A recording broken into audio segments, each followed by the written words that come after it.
Tiniyak ng pambansang pulisya ang pagpapanumbalik ng kaayusan sa mga lugar na sinalanta ng Bagyong Yolanda.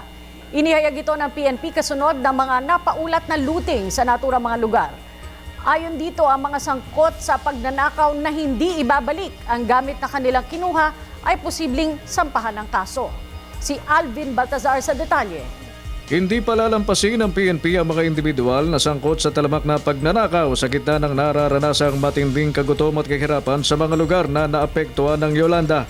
Sinabi ni PNP Chief General Alan Purisima na bagamat wala silang planong magsagawa ng pag-aresto sa ngayon, gagawin anya nila ito sa sandaling ganap ng maibalik ang law and order. Maghahalugogan ni Purisima sila sa mga bahay na hinihinalang may nakulimbat na sa mga video footages ay kitang-kita na ang inahakot ay mga appliances gaya ng telebisyon at ang iba na may freezer pa nga. Susunod na is identify pagkakaroon ng podcast siguro sa media o sa radyo, i-announce natin, isolita nila yung mga kinuha nilang mga hindi kanila. At pagka nakuha natin sa bahay nila yon, we will file charges against them.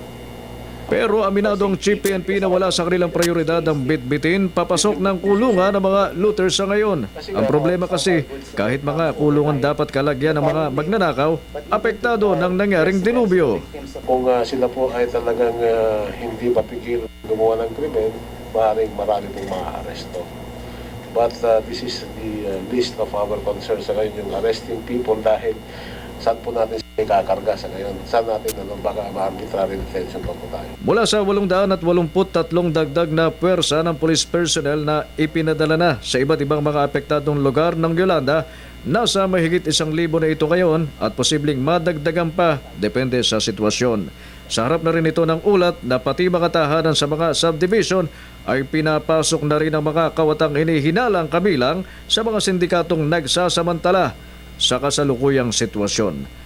Para sa Telebisyon ng Bayan, Alvin Baltazar.